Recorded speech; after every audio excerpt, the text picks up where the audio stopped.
to think Africa, act Africa, and prosper Africa. It comes down to the change of mindset. We are implementing the Africa we want. A lot of the countries understand that this is good for them, that it is a game changer. This is an historic moment for our continent.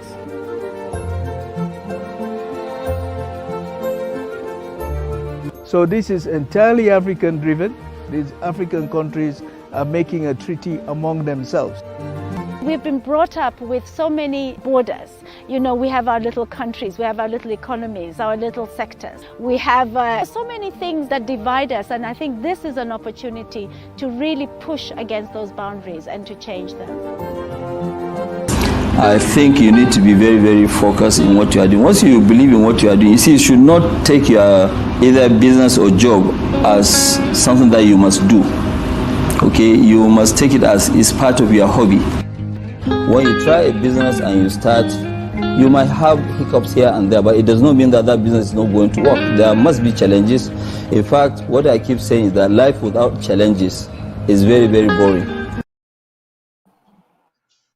Hello, Africa. Good day, everyone, from wherever you're joining in. Good morning, good afternoon, good evening. Welcome to Africa Business One. This is the second edition, and it's going to be amazing. Africa Business One started last year as an initiative to bring African businesses together around the Caribbean, Africa, and Africa's businesses in Europe and across the continent generally. And it's also to promote Pan-Africanism among the African economy, obviously. So we started last year, and this is the second edition, and it's going to be amazing. I'm sure you can see from the lineup, we have amazing speakers and exhibitors set up for this program. I'm about to kick off. With me, I have Rosa, Patricia. She's going to be co-piloting or co-hosting the session today while we talk to some of our amazing speakers and exhibitors. My appreciation to the partners and sponsors, the Pan-Africa Leadership Center, the United States of Africa, and so many other partners and sponsors. We also have, I'm trying to get some, oh, we have Speak Black to Me. Thank you for sponsoring. We have Can Assist Judgery Test. Thank you very much. And hello, Rosa. How you doing?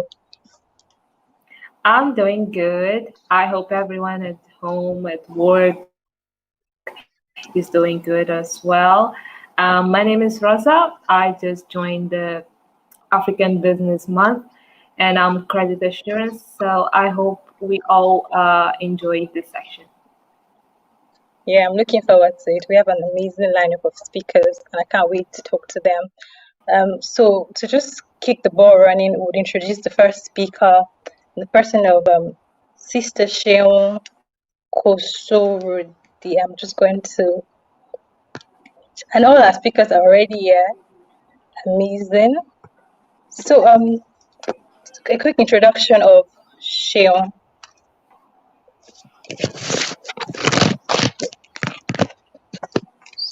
Sorry. Hi, Sheon. Welcome. Thank you for joining. So let me just quickly go through Sheon's profile because it's going to be an amazing session. Sheon Koshoedo. Yes. Koshoedo is an exceptional brand and marketing communication professional. Over the years, she has displayed proven proficiency in implementing sustainable and strategic marketing communications and initiatives across various industries, including the financial technology, agro-allied, hospitality, real estate, among others. I mean, she has touched all the industries. She oversees strategic marketing and digital communication, storytelling, reputation, management, sustainability, and forges brand perception for the group, regions, and products. She is one of the pioneers of the Girl in Tech program organized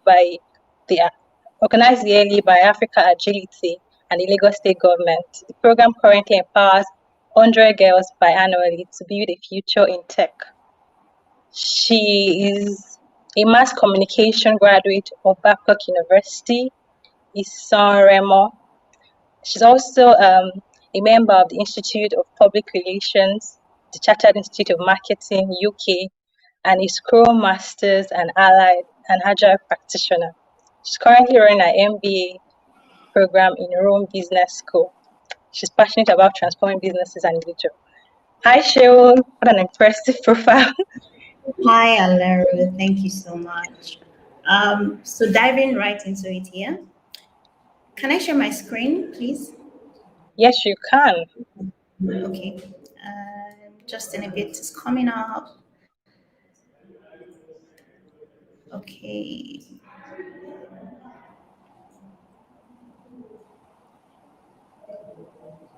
Let me know when you can see my screen. Can you see my presentation?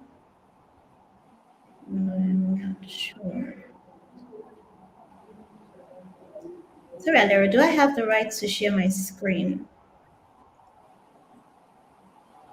Okay. You're trying to share your screen from. Okay. I was not seeing the different options initially, but I can see it now. It's up now. I'll be sharing it shortly. Okay. Okay.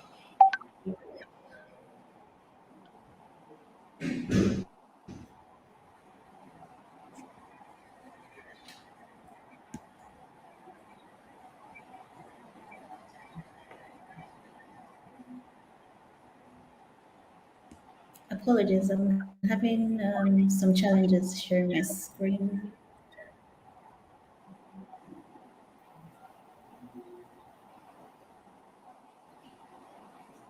Okay.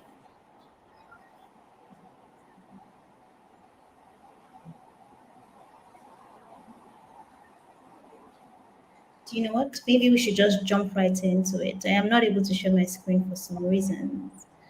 So ladies and gentlemen, it would have been great for me to share my slides while we have this discussion, but I'm having challenges bringing it up. Let me try again one more time, just to be sure. Nope. Okay, so I'm speaking to surviving the volatile market through building resilient brands. So I was reading the book Who Moved My Cheese recently by Dr. Spencer Johnson. I don't know if anybody here has read the book. So something caught my attention, and it actually says, "Smell the cheese often, so you know when it is getting old." And I think that a lot of the challenges that we face today, especially where change is concerned, is because we do not smell the cheese, or we are not smelling the cheese. One example that I would try to relate with or bring our attention to is the COVID-19 pandemic. To an extent, the signs were there, but we were more of a hen in the Who Moved My Cheese book. We were quite comfortable, and we felt that whatever was happening in China at that point was not necessarily going to affect us. So we were relaxed till the pandemic got to the climax point before we were able to address that and find different ways to adapt and change to the happenings in the environment. Now we realized that the world it has a nasty habit of changing without our permission. Change just happens. So what are we going to do about it? When change happens, how are we going to change? How are we going to ensure that we're prepared for the change that we experience within our environment? Initially we used to call ourselves agents of change, but now we're not more agents of change. We're now the victims of change. So when the disease of change comes, what happens? Are we going to use more of a proactive approach, or are we going to use a reactive approach? So those are the things that I'm going to be speaking to today. I know that I have just about 15 minutes to trash this issue out. So what are the without having to put any form of medication, what are the different strategies that we can put in place to ensure that our businesses or our brands don't even get sick at all? According to the Business Week, the average life expectancy of a Fortune 500 company. This is a company that has so much structure. This is a company that has been in the game, or has the confidence of ensuring that it has set everything in place to flourish in its market. It's between 40 to 50 years. So average life of Fortune 500 companies do not live more than 50 years, according to the Business Week. So, what about your business? Is your business a Fortune 500 company yet? Or is it an SME? Or is it just a startup? How do you expect your business to outlive you? How do you expect your business to succeed you? So, something I'll be speaking today is first analyzing the situation. How do we analyze the situation? Then implementing or bringing in the pestle analysis tool, understanding your customers, the role that branding plays, connecting the dots and the survivors. Now, analyzing the situation, still speaking to surviving the volatile market, is first accepting that there's a volatile market. I will be, or if you permit me, I will be speaking to Who Moved My Cheese a lot. So in Who Moved My Cheese book, we had Sniffy, we had Scurry, we have him, we have Haw. So Sniffy is somebody that sniffs change, and when Sniffy sniffs the change, he acts upon it immediately. But Scurry, as soon as he senses that there is change, he acts upon it immediately. But for him and Hall, they are the humans that like to overanalyze things and come up with a plan A, B, C, D, E, and sometimes get comfortable in the position they are in. So when change happens, him would not necessarily act upon it immediately because he's quite comfortable with where he is. He starts to think about all the worst possible things that could happen if he changes, or he enters a new territory. But Haw is still able to say that, okay, change has happened. What am I going to do about it? Am I going to move? Am I going to wait here and see what happens? What if it gets better? By the end of the day, he makes a decision to move and do better for himself. But him are the people, him represents the people that don't even necessarily move at all. So in analyzing the situation, one thing you need to do is admit the fact that there's a challenge. So we know that there's a challenge. The market is volatile. Do your SWOT analysis. If you're playing on the local space, if you're playing in the international space, you have to do a SWOT analysis of your business vis-a-vis local brands, vis-a-vis international brands. SWOT analysis in terms of analyzing the strengths, the weaknesses of your business, and the opportunities that there is in the market, and the threats that your business is going to face. And that is going to help you see the challenges that you're going to face in the market and how to address them. So I was doing a bit of a research, and it says that Africa remains one of the most complex environments in which, to do business. As much as we like to be hopeful, there's still the need to admit that there are challenges that we're going to face in the market, one of which is the marginalization of Africa from the global economy. And there's scarce development finance, there's healthcare, poor infrastructure, there's poor leadership, and there's weak governance. And we have identified that these are the challenges that we're going to face when we're going into the market. So how do we achieve economic growth, and how do we run our business in Africa, which is a daunting challenge, and it has been here for several decades. This is the situation that we find ourselves in, ladies and gentlemen. So how do we keep going? So I'm going to introduce something to you, which I like to refer or call the pestle analysis. Now, the pestle analysis is political, economic, social, technology, ecological, and the legal analysis. For you to survive as a business, you first have to analyze all of these different players or all of these different systems in the market. For example, the political analysis. Locally, what are the political laws that are in place? What's the political system like? But if you choose to be an international brand, what's the international political system like? Does it favor your brand? What are the political laws are coming up every day? Moving on to economic challenges, for example, the economic environment, I would say, what are the economic factors that can support your business? If you're a local player, what is the inflation rate like?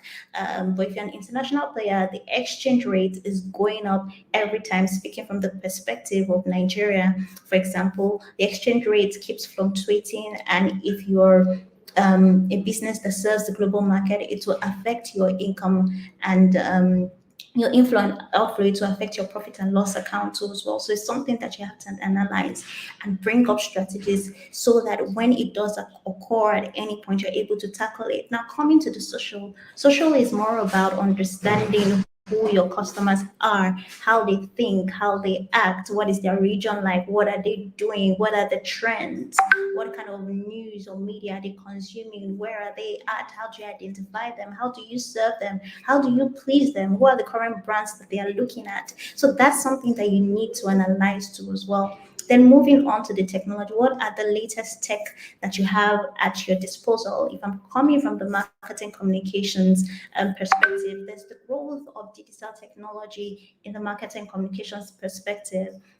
For example, COVID-19 has introduced new things like virtual events. Before, most people like to attend physical events or attend events in person, but COVID-19 has shown that there are other ways to make this happen and still have a successful event. So now people are looking at more of hybrid platforms or hybrid strategies where events are concerned.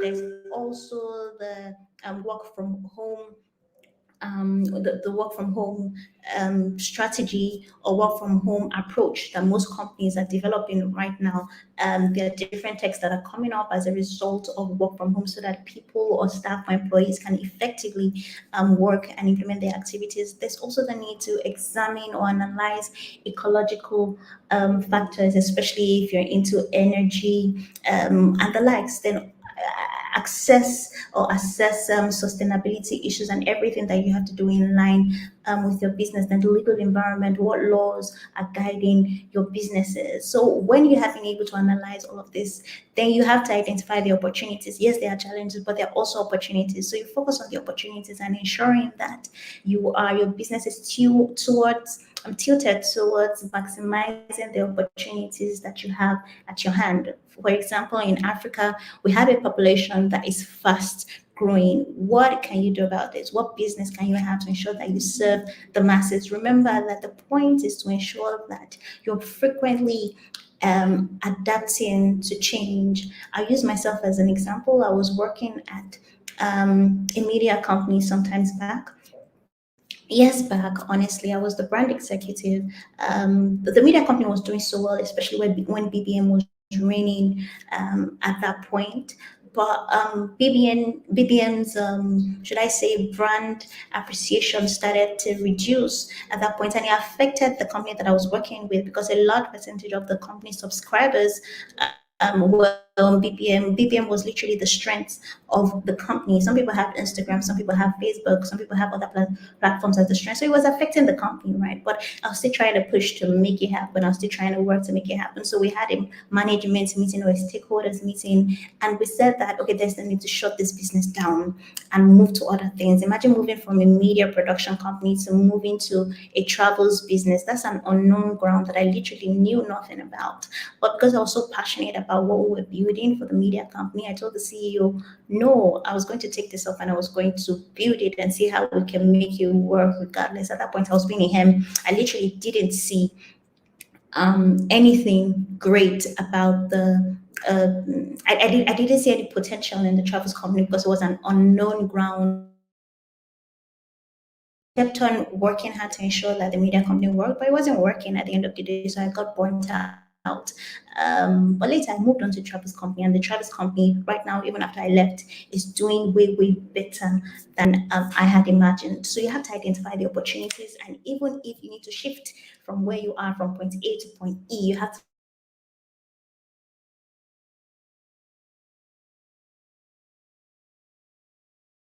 able to outlive you. Some of the opportunities that I still want to identify is the fact that Africa is industrializing. Africa is pushing to close its infrastructure gap.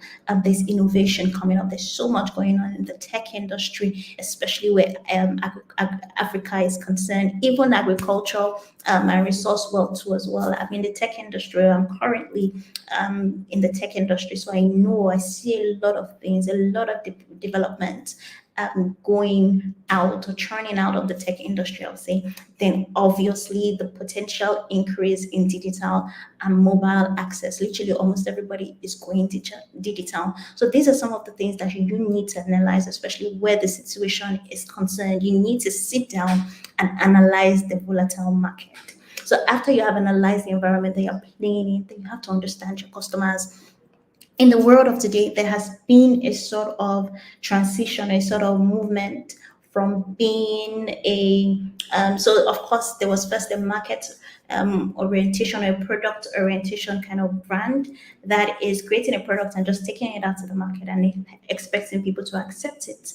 Then we have moved from that to being a marketing orientation kind of brand or a marketing orientation market. But now it's now customer orientation. So before you create your product, you need to understand your customers. In the process of creating your product, you need to understand your customers. When you're done creating your product, you need to understand your customers.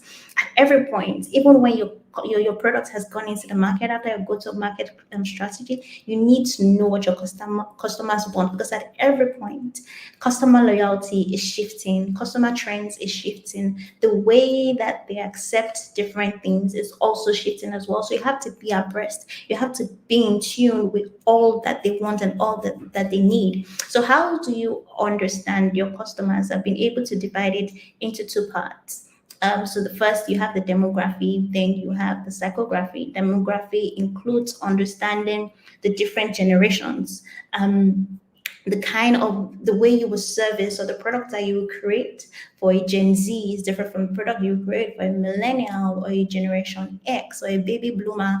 They are all different. They think differently. They accept things differently. They process information differently. So you have to ensure that you sit down and you analyze these different things. Ethnicity too, as well. I think Yes. okay. No, Alero, can you hear me? Alero, I'm finding it hard to hear you if you can hear me. Rosa, can you hear Yes, Alero? we can hear you. I can hear you clearly. Yeah, You can please proceed. I think. Okay then. Then you have to understand geography, you have to understand their income level as well. The way psychography is concerned, you have to understand their lifestyle, their needs. What do they need? What do they want? And ensure that whatever product or services that you're putting out at that point is servicing that need, that want, is in line or in tune with their lifestyle. A middle class person will go for something different that an upper class person and an upper class individual will go for. So these are some of the things that you need to understand, especially where servicing your customer is concerned. Now, I will come to the role of branding in all of this, the role of branding in ensuring that your brand or your business or your products and services survive the crazy that the market will throw at you in every point. I feel like branding has been taken so trivially. Everybody thinks that branding is not important, but that's because of the perception of branding itself. People think that branding is a combination of logos. People think branding is a combination of colors. People think that branding is a combination of text, but it's more than that. And I'll speak to that in a bit. But I just want to do like an analysis I just want us to do a review of the best global brands as a result of 2020 analysis. We have Apple, we have Amazon, we have Microsoft, we have Google, we have Samsung, we have Coca-Cola, we have Toyota, we have Mercedes-Benz, McDonald's and Disney. There's a reason why some of these brands stand out, and it's something that I'm going to tackle now.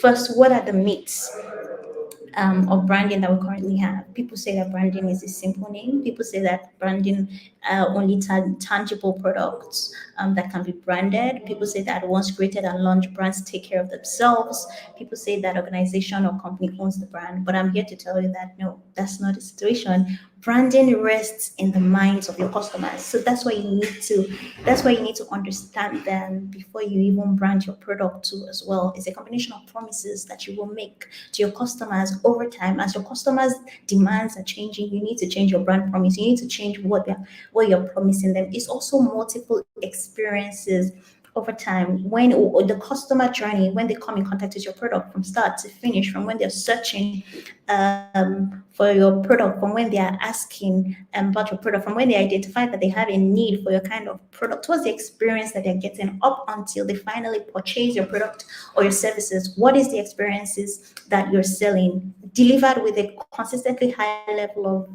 quality and value that are perceived to be unparalleled in the market? So, ladies and gentlemen, this is brand. This is the total brand experience, from your products, your service name, packaging, your staff, direct mail, so much more that I will, because time is not on my side, I might not be able to delve deep into everything that branding encompasses. But where building a brand is concerned, there's kind of like an iceberg procedure. So you have to ensure that you have your brand management strategy in terms of ensuring that you have your vision. Sorry to cut you short. Yeah. Before you go into what branding should consist of and telling us about how to brand, there's something you said about some of the myths of branding, and you said that branding does not belong to the organization; it rests on the customers. Yes. And one thing that we're talking about building a volatile brand. So this is just a confusion I have, and I'm sure lots of people out there have the same confusion. Yeah. If we say branding is left to the customers, wouldn't that mean your brand would not be consistent? They keep talking about brand consistency. This is what you are known for. It doesn't matter if everybody's doing this. Everybody's doing content creation now on social media or this, but because of my target audience or because of the culture of my brand, I'm going to stick to this. So at the end of the day, if we say that it's based on your customer needs, and we know that people really don't even know their needs as they were, people jump on trends. People think that this is what they want because it's trendy. So if with all that in mind, it's confusing for me to say that branding rests entirely on the customers and not. Then you have to tell me. I know it's something you probably want to talk on, but I'm just trying to call you back so that you can move this on the board before we proceed. Yeah. Okay. So branding, it works two ways, right? It's both of you meeting at the middle. So you're saying that, okay, as a business, as a brand, this is everything that I want to achieve in the market for these people. So you will now fine tune your brand to fit your customers. But I'm telling you, Alero, once you understand your customers, once you understand your needs, there's some things that customers don't even know that they need. For example, using an example of Kodak and Canon. Kodak was first a normal analog camera because they thought that people want to capture memories. So, people want to print out pictures, people want to paste pictures in their houses and paste it on their wall and all of that. But Canon came and said there's another way to do it, and that's based on digital. Customers would have been comfortable with, we have this right now and it's for us. There's no future in it. Nothing better can come out of this. This is the best that there is. But when Canon came and said that this is what we're proposing, there's a better way to do it, and that's digitally. You can save it on your phone, you can save it on your camera, and they began to evolve.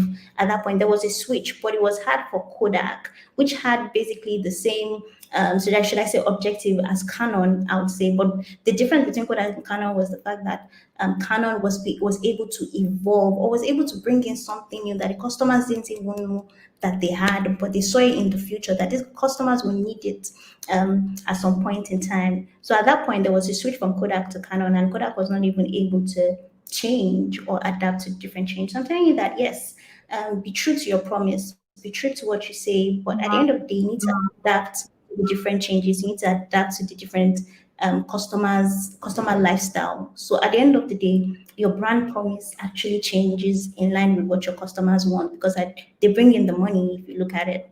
I hope that answers your question. Yes, I get that. That kind of makes it look like you're giving your customers, you're delivering your goals at every possible way, convenience and everything. You just find the best ways to deliver your goals. Thank you.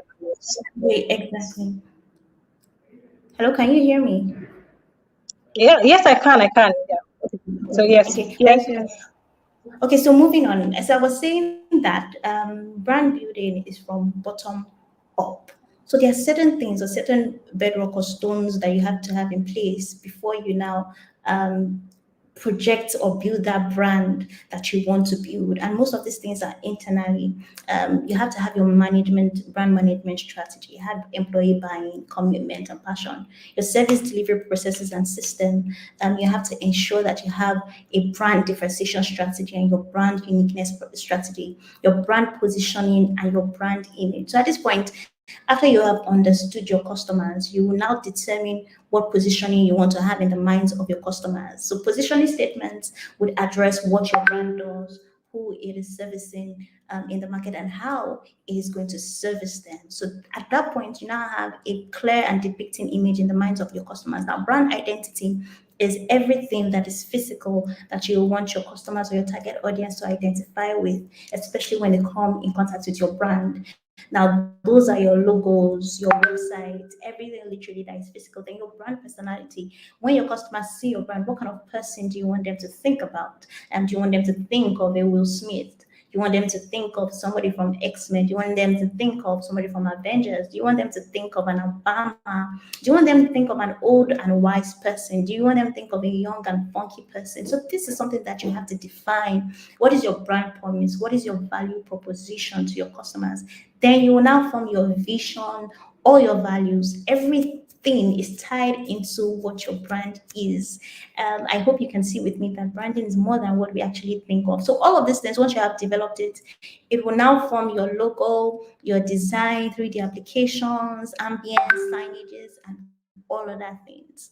So moving on, because I'm checking the time, I've already spent a little bit of my time. So I'm just going to try to talk about how you will connect the dots, defining resilient brands. Who are brands that you would call resilient? People that are able to stand the test of time. Now, they have defied the macroeconomic challenges. Macroeconomic challenges that you would have identified using your pestle analysis as well. So they have defied all of the odds because if the political laws are coming on one front, they've already come up with a strategy to address the political challenges that they would depict, or the economic challenges in terms of exchange rates. You've already addressed how you're going to survive and say that, okay, no matter what happens in the economic environment, my business is going to survive. So you have defied all the macroeconomics challenges. Now you have focused on building a business that survives through a corporate governance. You don't necessarily have to be a business.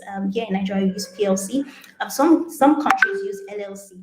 So you don't have to be a big business before you have some form of corporate governance or accountability partners or a committee of board members who you go to and you report to, of course, different thought leaders that are way above you or that have been within your industry for years and can advise you and can correct you. I mean, you have to avoid the key man risk apologies. Some of the challenges that we have in today's market is the fact that once the owner of a business is no more, or once the owner of a business dies, the business dies with the owner. The business is not able to survive the owner. But a way that we can address it is by having the board committee, by having some form of structure and corporate governance in a way that if you are not there, when you're not available, whether you want to see the world or you want to move into another business, your business is able to survive. If there's somebody else, there's a next person coming on board and making decisions for you. So these are some of the pillars that we have to have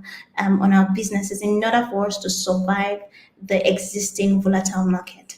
Now, talking about the survivors, who are people that have survived all of these things?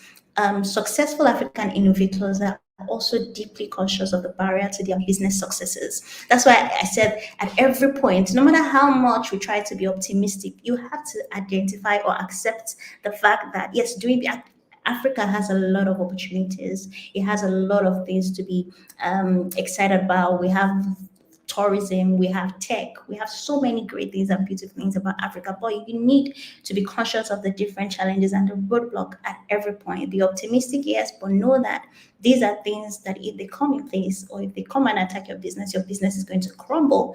And this is what some things successful African innovators have in mind at every point. And they're careful to build long-term resilience into their business model. An example is Dangote. Now, what is the perception? That's also answering your question, Alero, if you see a Dangote business, you think it's just mainly for food production. But over the years, they've been able to adapt to change, adapt to what the industry needs while trying to maintain their core, the core of their business, that's food production. Dangote now has something that has to do with power, on-site power generation, engagements with the government, a supply chain management, integration, while it's also dealing with the manufacturing model, and it has deviated from cement to food to all of the different things in a way that it makes it a strong brand. So once plan A is falling, you move to plan A, you move to plan B, dependent on what the market needs at that very point. So I'll close by saying, to be resilient, you have to adapt to the different changes in the environment. Unfortunately, I don't have so much time. I've done a deep dive into what branding does to helping you survive in the market, because there's so much more to learn, especially where brand development is concerned, and it should not be taken trivially. Again, to be resilient, you have to adapt to the changes in your environment. Again, ladies and gentlemen, thank you so much for having me. I hope that you've had a great time with me. Thank you very much, Sharon. That was. I wish we had so much more time to delve into, to unpack all of this, and really talk about your brand identity, storytelling. Because I mean, some of the things that you said earlier were some of the challenges we face as Africans, or some of the challenges that are peculiar to African businesses. And I was going to ask you to, kind of unpack how we can, solve those challenges by building a resilient brand. I'm sure, you touched one or two and you did it, but thank you very much. I wish we had so much more time. So I'm going to go and read some of the comments and questions that we have already. So we have Fiem Victoria says that, how can I start a business? And Victoria, I'm very sure that you've been able to pick some things, a couple of things from what Shinwa has said through the course of this program. And if Sean would like to answer that in 2 minutes, we'll give her the opportunity. Theo Mike says, I'm watching from West Papua. Thank you, Theo. So Akon says, I'm watching from South Sudan. We also have someone say, we're watching from West Papua, watching from Malawi. One love and home from my birth. Thank you very much. Thank you for your comments. Thank you for joining us, every one of you.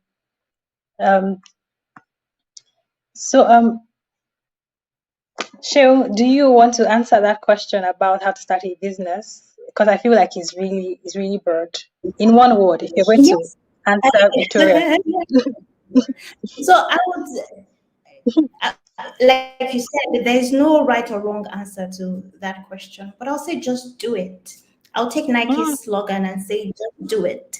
Of course, there's the background that has to go into it of identifying what you first want to do. I mean, what's the business that you want to do first? That's something that you need to understand, and ensuring that your business plays to that strength, or your business plays to your strength. Then understanding the customers that you want to serve to as well. And you have to love it, because in the business market or in the market, there will be different challenges that will come your way.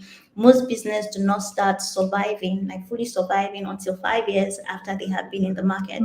So you have to brace yourself up for all the challenges that you're going to face. But in general, I'm going to say, Victoria, just do it. Just start from somewhere. Google is right here at your fingertips. It has so much information on how to develop business plans, on how to develop budgeting, on how to literally set up your business. So do all the research you can, and let your business flourish in the market. So Victoria, just do it. Do your research.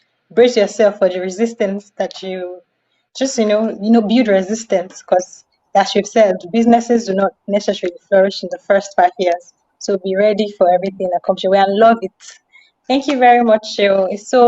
We're so good to have you. We wish we could continue talking about branding. I mean, such an interesting topic, branding and brand identity. Thank you so much. So next, Rosa, do you have something to say before we bring our next speaker? And to bring our founder to talk, to give an introductory remark. Mr. Daniel. Rosa, do you have something to say? No. You can go for So, the next one. yeah, it's really exciting, right? I can't. I'm enjoying this. So we would be bringing Brother Daniel Wamobun to give us a quick introductory. Hello, greetings. How are you? Can you Hi, hear Daniel. me? I think he has some issue. Hey, Brother Daniel. Yeah. Hello. Can you hear me? Yes, we can hear you. Yes. Yes, I can. I can Okay. hear you. All right. Thank you. Welcome to the second edition of the African Business Month. And this is an annual event that we started celebrating last year in November, 1st of November to 30th of November. And today, I'm glad to be part of the African Business Month. I've been hearing the presentation from Seun, and I've learned a lot about the brand marketing and how we can use the branding to build resilient brands. I hope those who are watching have also learned something about it, so you can confidently be able to start your own business. So the idea behind establishing the African Business Month is to promote continental free trade area. At the same time, to encourage Africans to trade amongst themselves. You'll see that Africans will prefer to import from countries in Europe, countries outside Africa, the same products that are being manufactured in other African countries. And this needs to change so that our money can circulate more within Africa, within Africans. And that's the way to build an African economy that is self-sufficient, an African economy that is dependent on itself. Without applying Pan-African economics, Africa will forever depend on foreign aid. Africa will forever depend on foreign donations, and if we don't receive foreign donations, our children are going to go hungry. We'll be unable to take our children to school. And this is the situation that United States of Africa wants to change by empowering Africans with knowledge and encouraging the African diaspora to invest in Africa, to acquire land in Africa, and carry out projects so that you can be part of the Africa Development Program. I believe that the African diaspora has a huge role to play in the realization of unified Africa, unified in the sense of working together to solve the economic challenges that Africa is facing.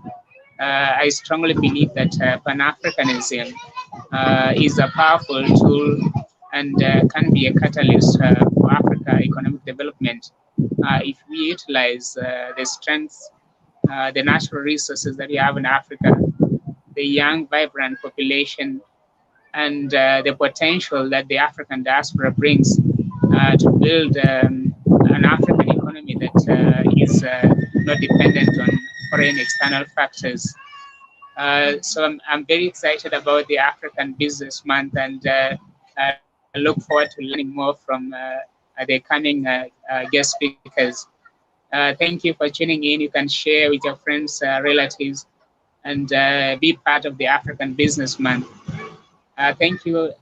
I'm taking it back to the host so that they can continue the program.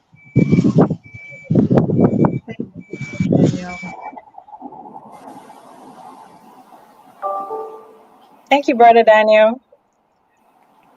So before we bring up our next guests, Sister Precious Nyamri. Hi. Hi. Apologies, Nyamri. Thank you. Nyamrambi. Yes, thank you. Apologies. It's okay. So before we bring before we start, we commence this session about challenges faced by entrepreneurs. I would be playing a quick card from some of our exhibitors. Please sit back. Vessels of Virtue Global Entrepreneurship, Social Entrepreneurship and Leadership Awards 2021. This awards ceremony honors the many that have defied odds, challenged the status quo, and have gone on to change not only their lives, but also that of many around them.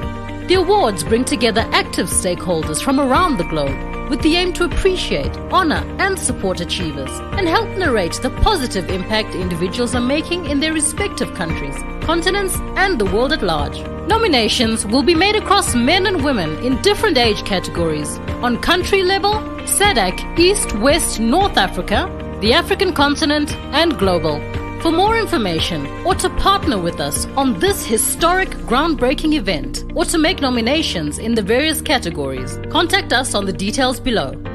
Vessels of Virtue Global Entrepreneurship, Social Entrepreneurship and Leadership Awards 2021. Proudly sponsored by Maranatha Publishers, Alohe Cleaners, Vessels Magazine, and Premba Holdings. Welcome back, everyone. Welcome back, Africa. We're still celebrating the Happy Business Month, and here I have our second guest, Sister Precious Nyarambi.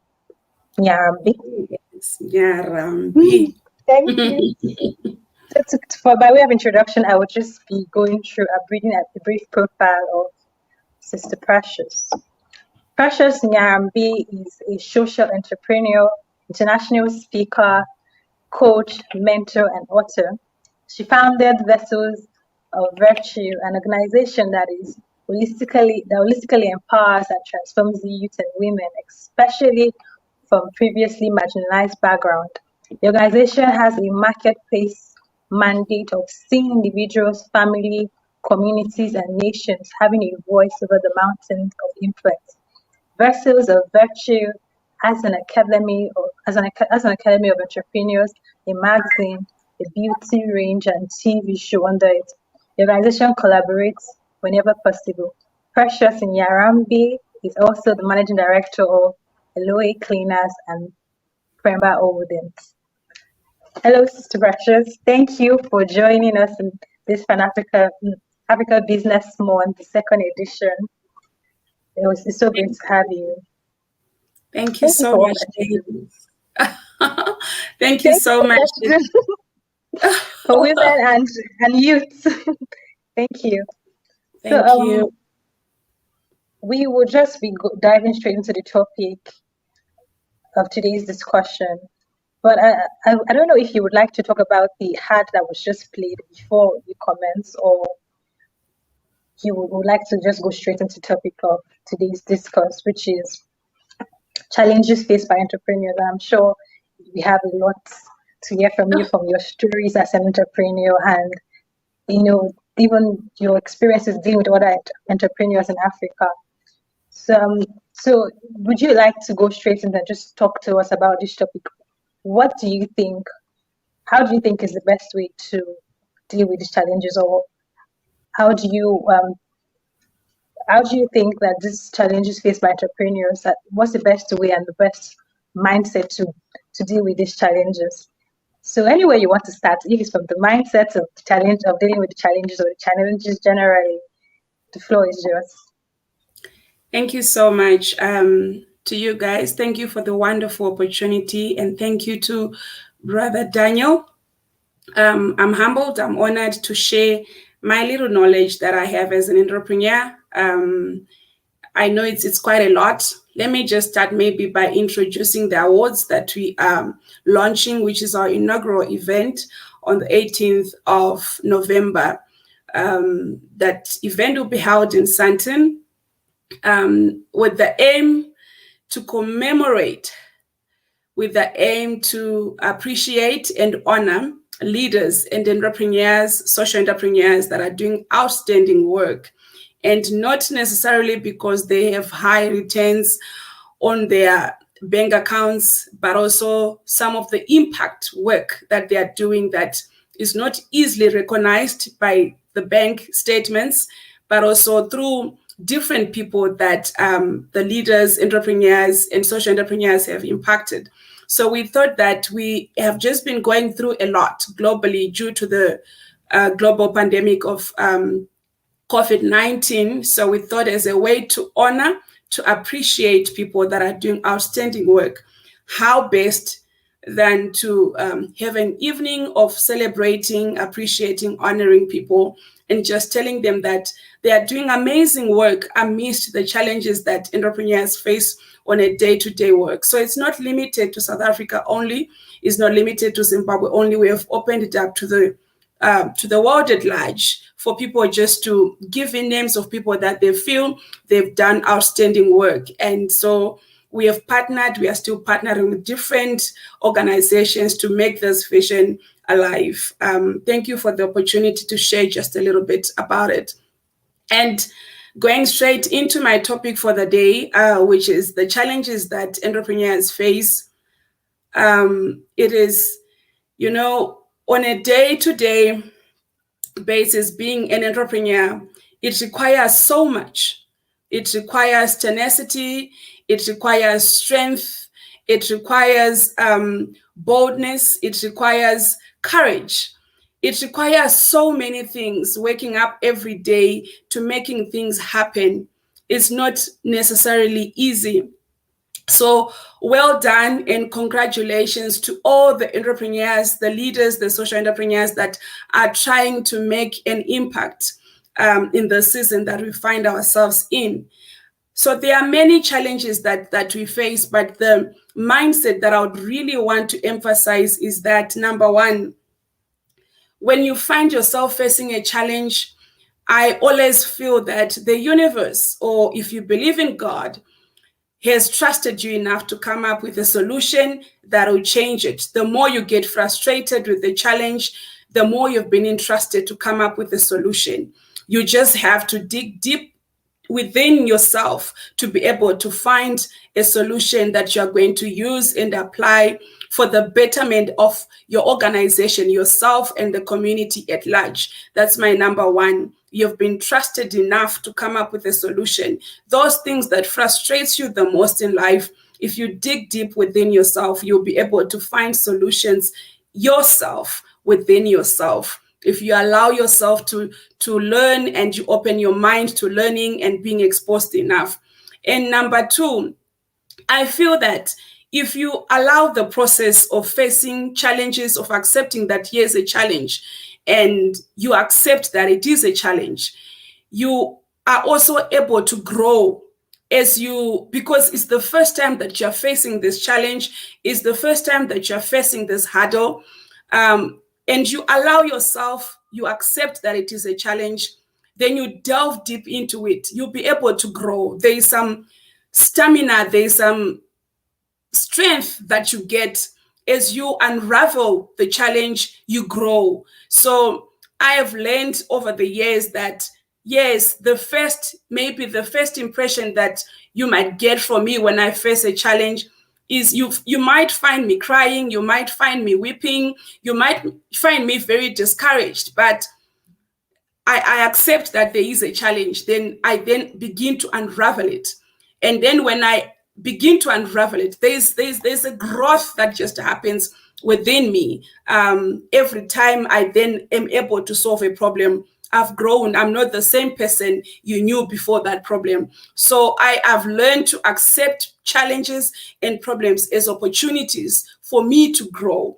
And it has helped me. And when I perceive the challenges is that I'm not approaching them from a place of defeat, I'm approaching them from a place of victory. So it helps me. So I want to encourage people that are listening right now that when you face a challenge, yes, you've never faced a challenge before, accept that it is a challenge. But as you begin to unravel it one by one, unpack it, you'll be amazed at how much you can be able to grow. So I have some few challenges that I've listed down that I feel that entrepreneurs face on a day-to-day basis. And number one being decision-making or rule-making. Sometimes entrepreneurs dive into things, not because that's what they should be doing, but sometimes because someone is doing it and it makes sense. I just want to reassure someone or to echo and say that when you do something, it should be something that resonates with your passion, and not because you are copying someone's idea or you are simply replicating other people's things.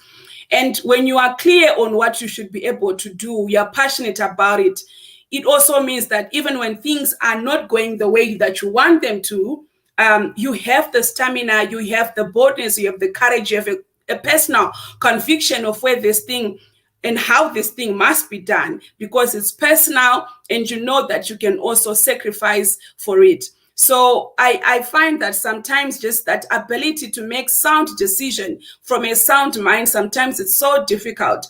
And also because, you know, when we start our own initiatives as entrepreneurs, it's easy for us to be emotionally attached to the things that we are doing, to our businesses, to our endeavors, to our social enterprises that we are running. I want to encourage someone and say, you know, if you are able to separate your emotions from the logic, you are then able to launch yourself deeper into more meaningful things that begin to make sense in who you should become and how your business should actually become. Because sometimes we are too emotional to the detriment of the organization. We are too emotional to the detriment of the growth of the organization. So I want to just encourage someone and reiterate and say that your sound, your decision making should be sound. Your rule making should be sound. You should not be sitting in between. You should not be emotional about it. You should be logical about the decisions that you make for the growth of your organization, because so many SMEs, so many businesses, they are stifled because of emotional decisions that you make. Remember, this is our babies that we have birthed, and we are emotionally attached to them. When someone wants to come and we feel like they are pulling this baby apart or they are tearing this baby apart, we sometimes become defensive, and sometimes it affects the growth of the organization. So I just want to reiterate and say, let your decision making be very sound. Let it be so resolute. Let it be so sound that you are not found wanting when you're making those decisions that pertains to the growth of your organization. Your rulemaking should be a consulted effort where you have done your due diligence, you have put in effort to make the right decisions that will make your organization grow. So I feel that that's number one of the challenges that I have also had to go through, that I continuously have to make decisions on a day-to-day basis. Sometimes it's spontaneous like that. You are required to make a decision so fast, so quick. Sometimes you are required to adapt so quickly before you are even at that level. So allow yourself to just be open-minded and be detached and be logical. Don't be emotional. Emotional side is good, but not always good. I know that it's your vision, it's your idea, it's your baby, you are attached to it, but don't let it frustrate the growth of your organization. So number two, sometimes they are minimal innovations, due to frustrations. When you are frustrated and things are not going your way, sometimes we tend to dwell in the pity parties that kind of like frustrates the creativity in our heads. Sometimes then we feel like we are stuck. So that's why I'll go back to number one and say that when you feel that you have a challenge, allow yourself to dream. Allow yourself to think outside the box. Allow yourself to say that I have never had to do this before, but I want to grow. So be creative enough. Sometimes when we face challenges, we then cease to be creative. This creativity has to keep growing at a very alarming rate for you to be able to do better. We are living in a volatile in business environments where if you are not innovative enough, if you are not creative enough, you will fail to adapt. We were facing this whole thing of COVID-19, and if you didn't adapt to doing things online quicker, you are really behind. So I just want to say that innovation is very critical. adapt, research, go out of your way to make things happen. Don't conform, rather think outside the box, have this creativity side going, happening. How else can I deliver? How else can I do certain things? How else can I improve on my business? Even as a person, how else can I do a lot of things differently and a little bit better? Number 3 is infrastructure issues. Sometimes we have all these ideas, but the reality also is that most entrepreneurs, they find themselves without not enough internet. I'll speak in the context of where I'm coming from. Not everyone can go on Zoom on a day-to-day basis. Zoom takes a lot of data, airtime, etc. And sometimes you want to be able to do bigger things, but you are stuck because you don't have a proper place. Sometimes you don't even have an office where you can direct your clients to. You are limited. But some of these things, as I share some of the problems, you are going to realize that they can be alleviated if you are intentional also in answering certain problems that we are going through. So infrastructure stands also as a challenge to most entrepreneurs, and it comes in all facets. But some of it can be alleviated when we are intentional in building good relationships with people around us. Number 4 is human resources issues, and also just trusting other people that, right, I can be able to delegate, I can be able to outsource a certain skill that my organization doesn't have. I'm an entrepreneur. My forte is that I'm largely a visionary. I'm a strategist. But there are things that needs to be done on a day-to-day basis that I might need to outsource. So when do I outsource? Who do I outsource? It's also wisdom in learning to identify those things, and also learning on when to apply them and when not to apply them. And also, when do I even try and do better with some people? I'm good in being a strategist. The speaker before me, Sean, she's good in marketing. So how can we both leverage on that for the betterment of both of our organization? So it then goes back to the issue of being intentional in building relationships with key people that are able to then help us. So in some times where we feel like we are stuck, we don't have infrastructure in terms of maybe marketing, IP, and things like that, but I have a relationship with Sean, then I can be able to leverage on that. Or I have a relationship, a good business relationship with Daniel, then I can be on this platform, you understand, and then I can share what Vessels of Virtue is all about. So I also think I would like to echo and say that entrepreneurs must be very strategic in building relationships that are key for the growth of their organizations, because some of the frustrations that we face, they actually lie in relationships that we build with people. The solutions that we want, they actually lie in people that are around us. And number 5 is limited professional network access. I took longer to grow in my endeavors because I jumped into entrepreneurship without enough professional network.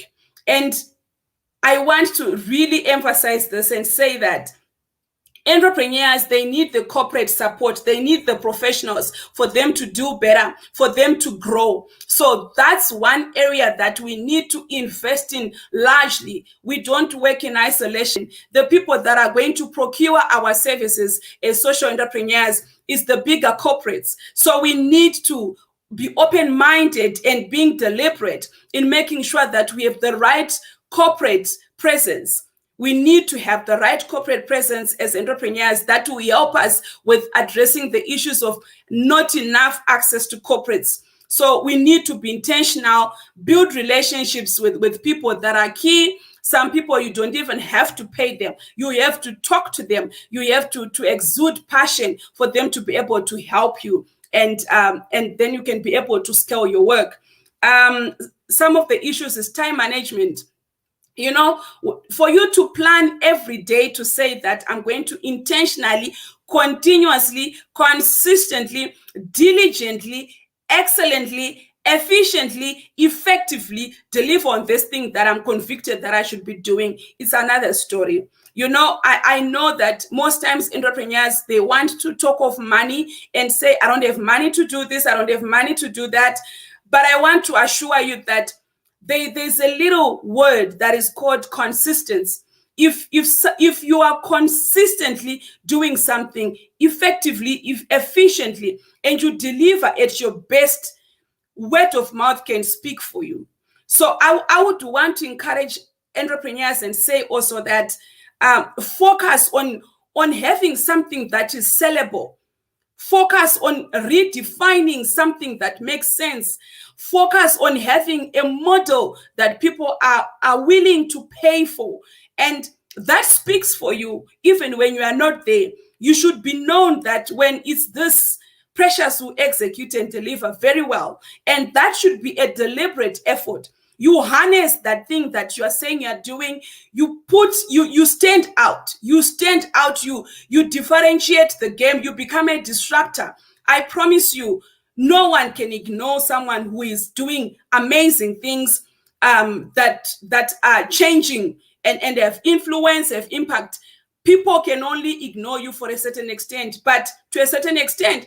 But the more you perfect this thing that you're doing, the more you perfect your model, the more you perfect your business, the more you perfect your skill, harness it, hone in on it, that when you are asked of it, when you meet certain people at certain places, in a spare of a minute, you are able to execute, you are able to deliver, you're able to sell it to someone to the point that it makes sense. So I always say that let's rather try to focus on perfecting me. Let me perfect this thing that I am convicted of doing. If I want to grow, I have to be known that I deliver better, because then money comes in to something that makes sense to a lot of people. So time management is also a critical thing that you need to intentionally wake up daily and perfect this thing. You need to know what to do, when to do it, and how to execute it.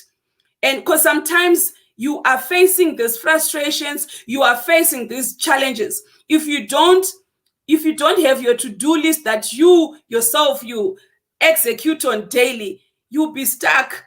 So you need to manage your time. What do I do? When do I do it? How do I do it? And with who? Who do I do it? Do I have to outsource? Do I have to not outsource? Things like that. You need to learn to manage your time effectively. There's a biblical reference I just wanted to quote and say that the word of God says, redeem time, for days are evil. Half the time we think that we have time, but we actually do not have time. The little time that we have, we need to make the best of it. So manage your time wisely, know what to do, when to do it, and execute. The world is waiting for people that hear things to do them, not hearers only, and people who spend time deliberating. People are waiting for people that execute.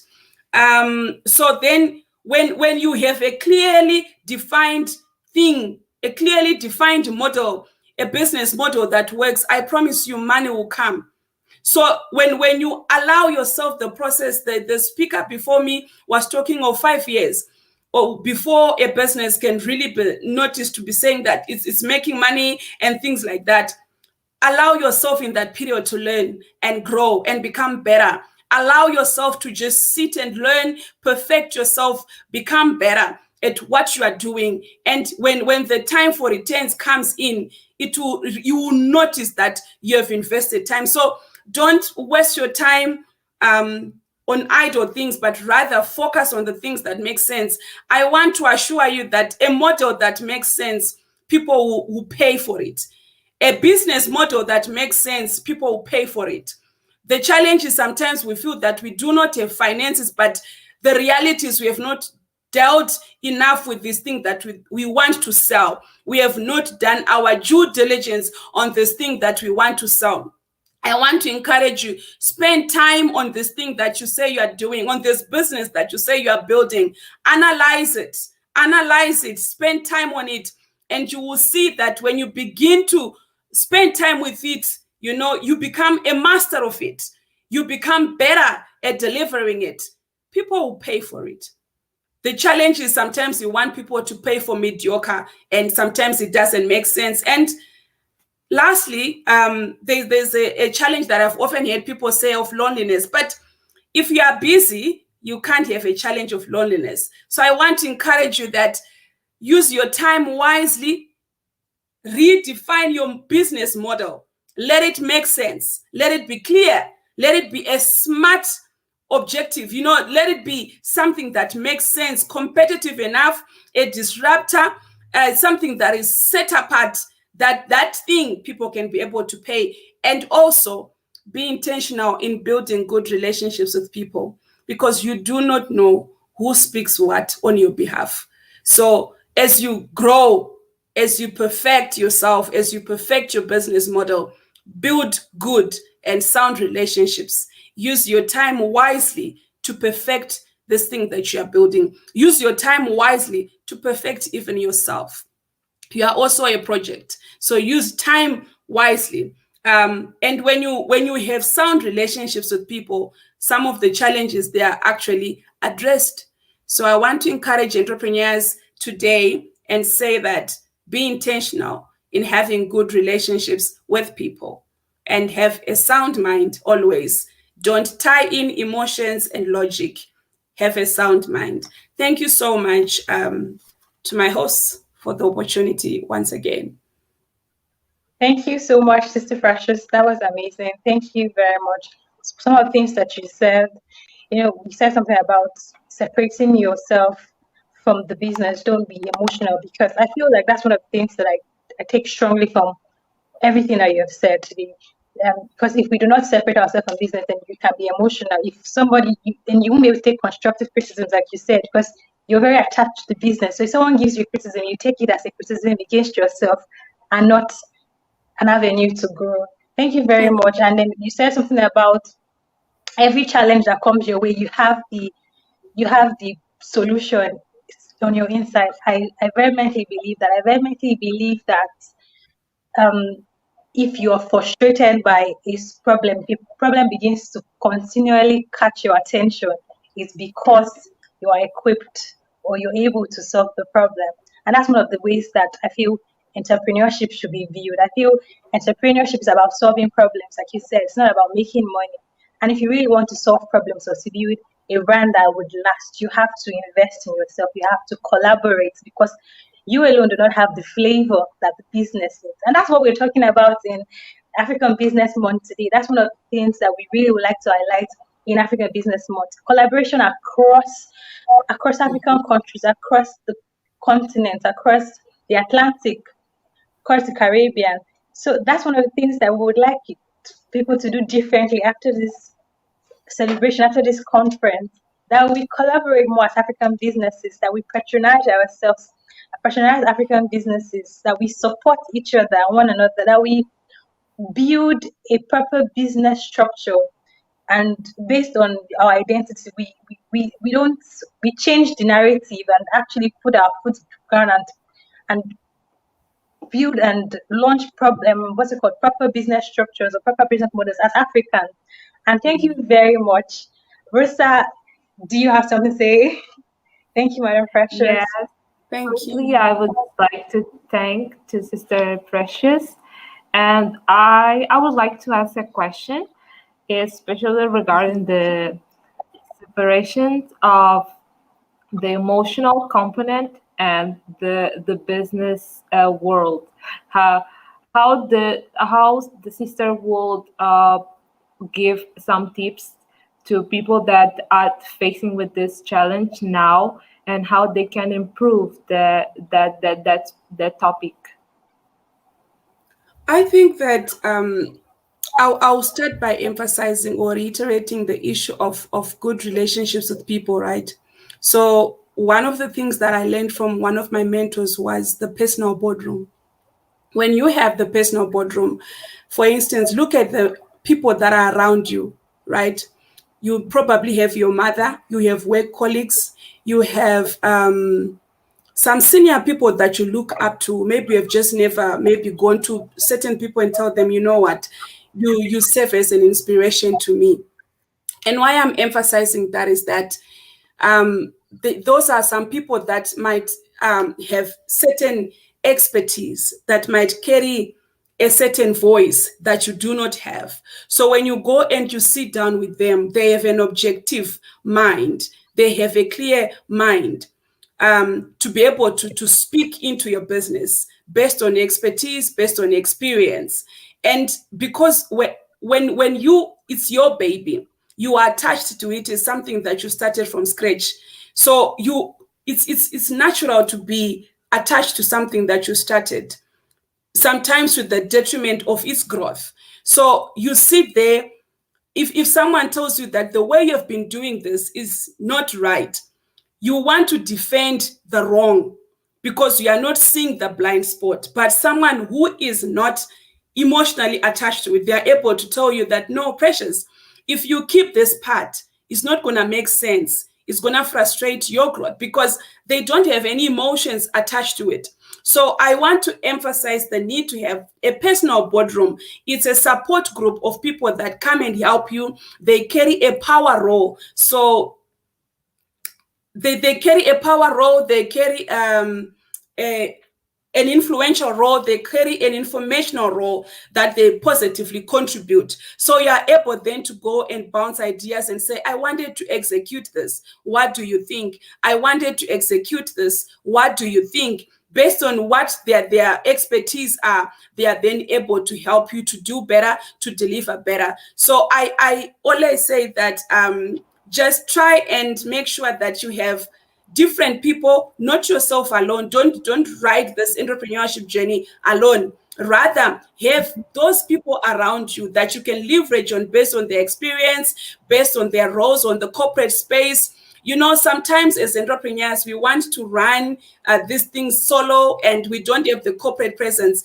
But the corporates, they know how to execute things efficiently, professionally, and we need that for us to be able to do better. So I want to encourage entrepreneurs and say that just make sure that you are not emotionally attached. And for you to be able to see that, allow certain people that you respect to speak into your business. Tell them before you execute anything, just go and just share with them. And like I said, when you go and research the personal boardroom, you just make sure you can be able to see that it's different people that comes in, but usually it's people that we have relationships with that help us to grow our businesses. I don't know if I've answered you correctly. Thank you. It really answered my question, and I really hope that people in the house and myself especially get better at this point. Thank you so much. Thank you. Thank you, Sister Precious. Thanks for joining us. And we have our next speaker. Versa, would you like to take this? Versa? Yes. Our next speaker is already lined up. Hello. Can you hear me? Our next guest is Brittany Kenneth. Hello, Brittany. Hi, how are you? I'm doing good. I hope you too. I will briefly introduce Brittany for you guys, and I will pass the word for her. So Brittany Kenneth is a South African model and actress living in New York. She studied art in the University of Texas at San Antonio and obtained a BFA in 2010. Kenneth recently began to share her spiritual knowledge and expertise professionally as a tarot reader and intuitive who provides her clients with a comprehensive health and wellness plan, recommending crystals for healing, spiritual cleaning bath intelligences to remedy a plethora of issues, and overall spiritual guidance. There is a quote from Brittany that I would like to share with you that says, when we as a people have become so fixated on the material world that we have neglected to nurture our spiritual beings, becoming disconnected and imbalanced. Kenneth seeks to bring spiritual consciousness to the lives of others to manifest our greatest potential in this life and the next. Hi, Britton. I Hello. hope you're doing good. I would like to Hello, hear from Brittany. you. Yeah, I would awesome. like to hear from you now. You may hear my son in the background. He's over here making noises and being sadly a participant of this conversation. So yeah, do excuse me for that. So the crab in the barrel mentality. Thank you so much for the introduction. I really appreciate that. Thank you for having me here. This is my second year participating in this, and I am very grateful to be a part of this. I think the platform is so beautiful to have people from all over the world sharing our experiences and understandings of business for our fellow people. So, like you stated, my name is Brittany Kennedy. I'm the founder, head witch at Nefertiti Rising Apothecary. I do tarot readings, spiritual consultant. I also do guided meditations, life coaching sessions, and things of that nature. And so today I'm speaking about the crab in the barrel mentality and how that is killing our economy and ultimately our people. And basically, it's that entire the mentality of, well, if I can't have it, then neither can you. And I find that in our community, one of the biggest things that is lacking is our ability to unite. This is something that it's kind of what allowed racism to kind of really fester and to break down our people for as many years as it has.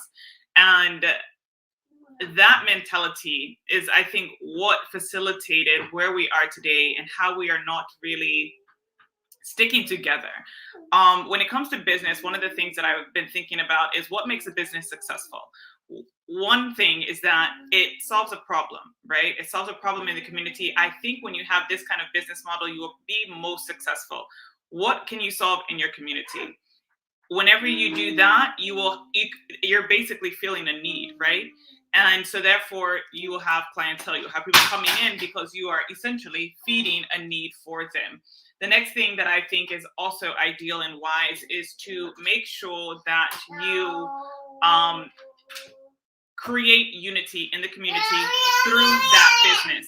So businesses that create a sense of community, strengthen the community, are going to oftentimes last in the community because they have the support of the community.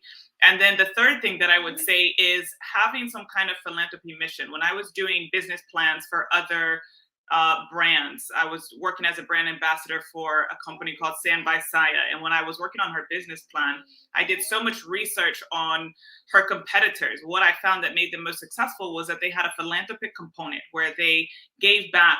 So you've got Tom's. For every shoe that you purchase from Tom's gives to, a child or something like that. So companies that have a philanthropic mission, people want to support that. And so when it comes to the Black community, we tend to lack in business. We typically work for others more than we work for ourselves. And one way to get out of that, if you are thinking about establishing a business, is to think about how you can come out of that crab in the barrel syndrome mentality. How can you better your community? I think oftentimes we think from a place of greed of how can I get money? We are very centered around how can I get money? How can I expand money? But we're not thinking about how we can build our communities as much. Now, I can't say that we're not doing that at all, because I think there has been a huge shift in our people where we are becoming more united. You have the Black Lives Matter movement. You have all these things that are happening that have facilitated that Black business desire. We no longer want to see ourselves supporting other businesses. And I'm in America, so I'm kind of more so speaking about the American way of things. In Africa, for sure, there are more Black businesses, naturally, because we dominate on the continent. But in America, and I think that the mentality is still the same in Africa even. It's still very centered on me and not outside. Maybe your immediate family, your immediate village or community sometimes, but we're not uniting as a whole when it comes to that. And so I think the mentality has to shift. And so if you are establishing a business, thinking about, again, what can I do to better my community? Where is there a need in my community? Obviously, you want to also do something that you're actually passionate about, that you actually like and enjoy. So for me, my business fits that business model. Now, the thing that, and actually, it fits the entire business model. So it fits the entire business model, even when it comes down to helping others. I actually work as an executive director for a nonprofit organization. And so I partner quite often with NAMI, the National Alliance of Mental Illness. And working with an organization like that promotes, obviously, healthy wellness, mental health in the community, which is also something that Black people don't like to talk about. We don't like to talk about mental health issues. And so when it comes to spirituality, that's a mind, body, soul thing. It's a full-on thing. So Nefertiti Rising Apothecary really does have that entire business model. It helps something in the community because it generally, literally helps somebody in their personal life, how to be better, a better human being, how to heal yourself, how to reach your highest potential. So in that way, it does better the community quite effectively, quite immediately. And then when it comes to building a sense of community, you know, it's just about networking and connecting with other people who are like-minded, but also reaching out to people who need that assistance. And so the clientele that I have can range from everything, doctor, therapist, whatever you are. You know, if you want a tarot reading, if you need some spiritual guidance, then you come here. And then again, I do partner with, you know, NAMI.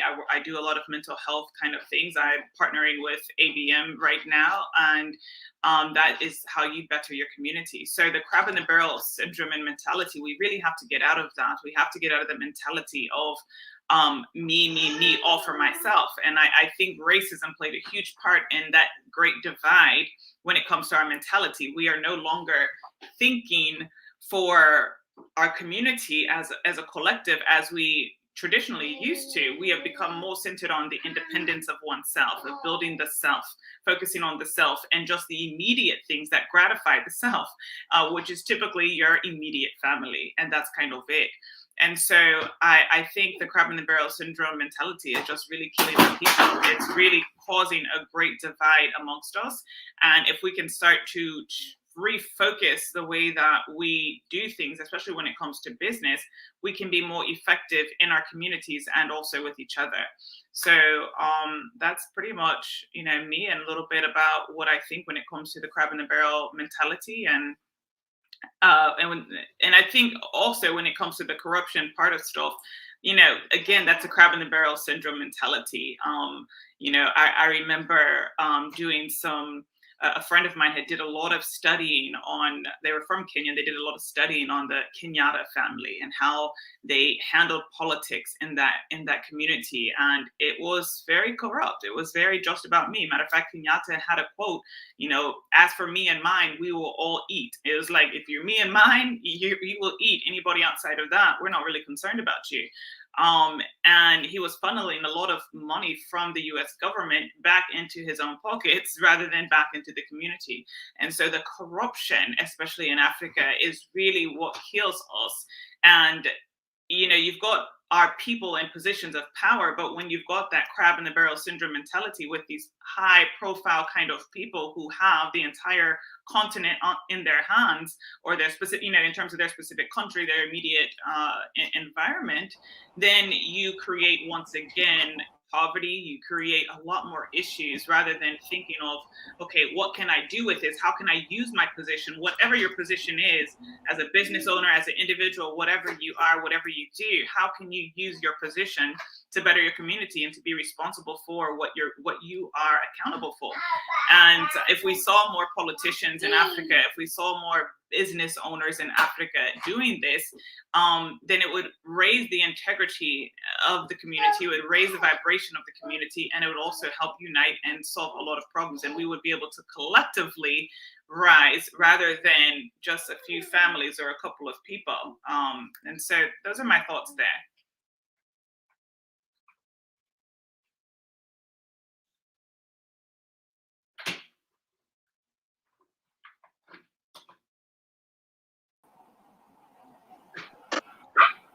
Thank you very much, Brittany. That was amazing. I feel like some of the things I've learned from what she said was, what racism, the effects of racism. We now have a more survival mindset than a collective mindset. So it's like everybody's trying to survive. Everybody's trying to look after themselves instead of looking out for the community.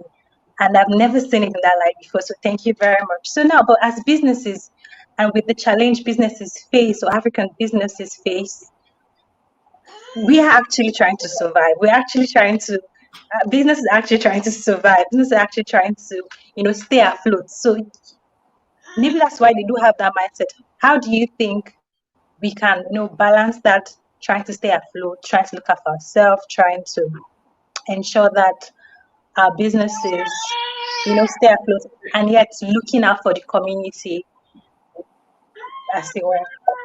Yeah, that's a great question. I think honestly, when it comes to being a business owner, how to stay afloat, again, that goes back to creating a need. If you, as a business owner, do something that other people need, you will never really be out of business. Now, you need to figure out how to drive the business, right? But should never be out of business. If a grocery store is in the community, at the end of the day, people are going to come to that grocery store because they need food, right? If you have a private tutoring business, right, and you market to a specific community, I think that's what happens, that sometimes people don't think about what is the need that I can solve in the community. And so then they have to kind of backtrack because they've created a business model that nobody really needed. They just happen to want to do that. Sorry, 1 second. They just wanted to happen to do that. And then they find themselves in a situation where it's more challenging to market it. And that's really the problem there. And so ultimately, you want to create a business that there is a need, right? There is a genuine need for it. And that is how, Phoenix, come on, bud. Come on.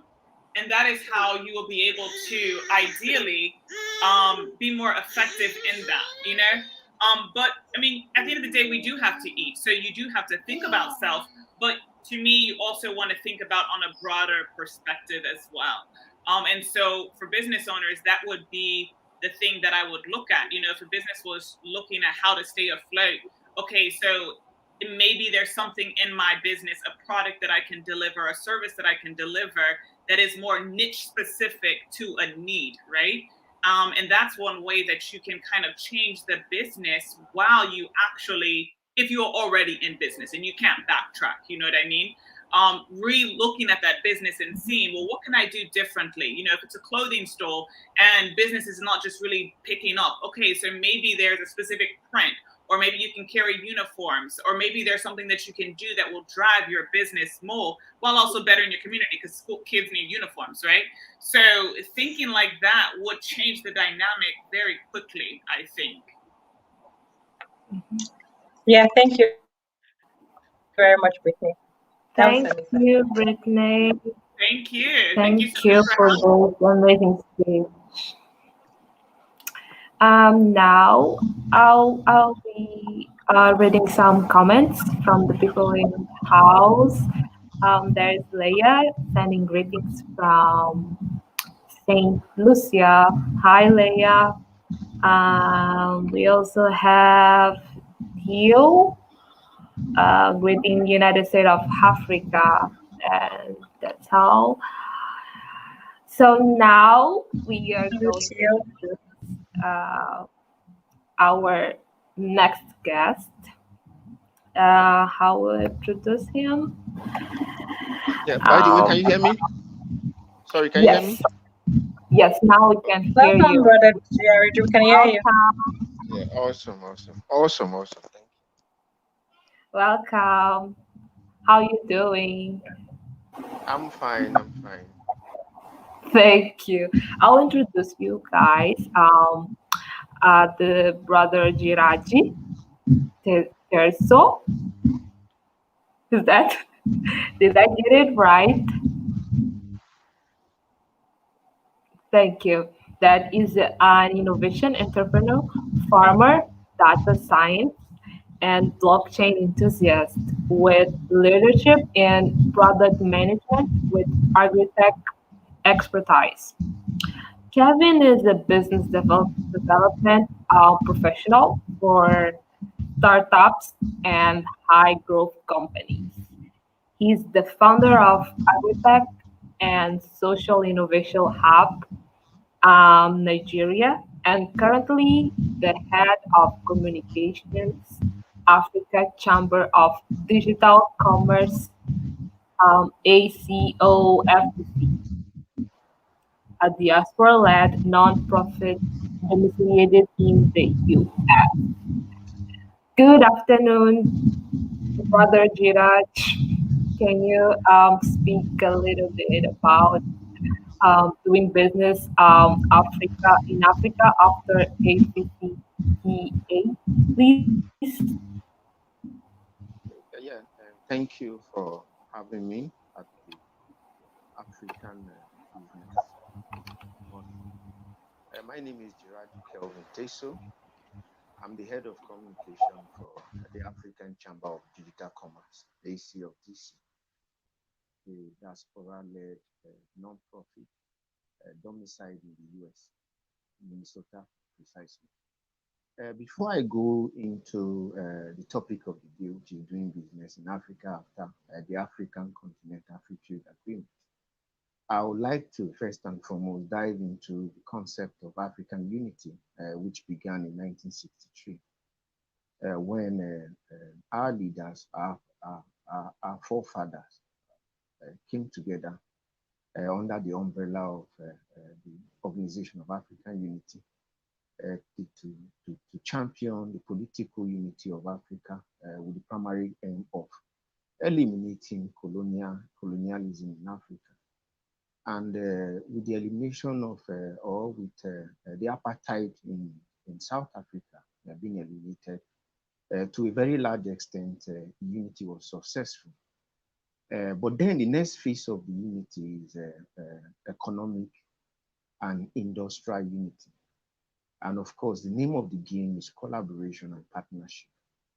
And the framework to drive this by the African leaders is under the African Free Trade or Continental Free Trade Agreement.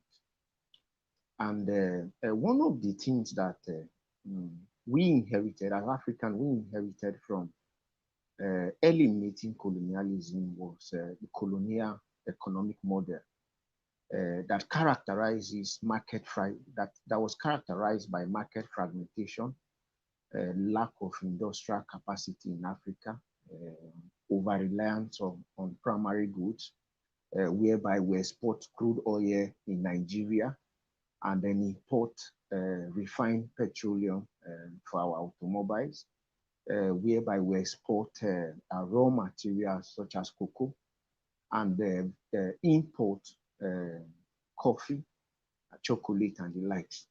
Those are some of the aftermath of chasing colonialism out of Africa, which by default we inherited and sustained through the concept I would like to call colonial economic model, with a disjointed disjunction of regional markets and of course smallness of national economies and shallowness in our production capacity, whereby we totally rely on the West from funding to aids to what have you.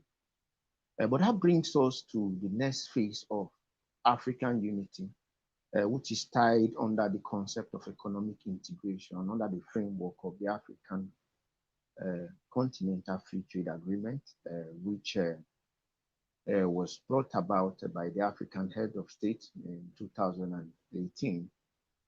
And today, over 36 countries have ratified, signed up on the Free Trade Agreement.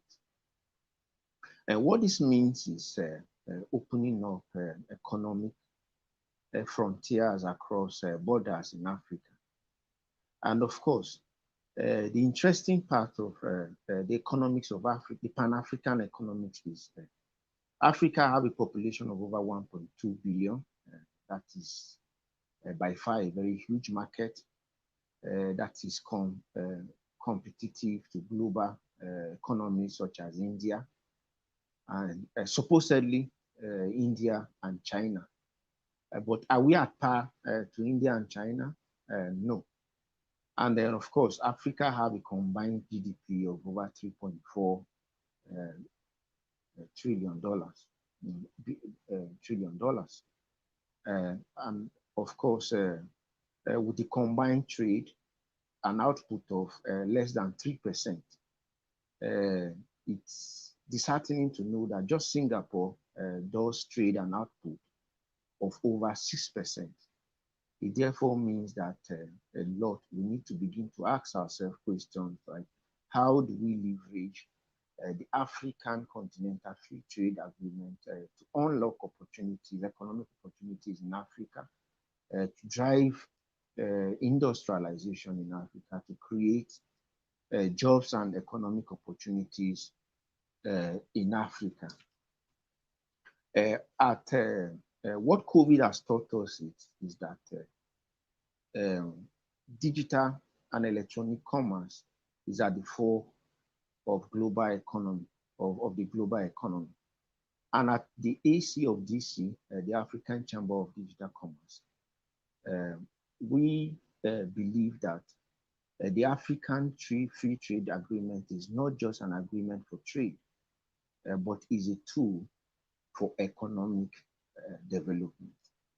And with that, what we've done at AC of DC is we've come up with initiatives that will pretty much define the relationship or the ways of doing business or the driver of the African economy in the next decade.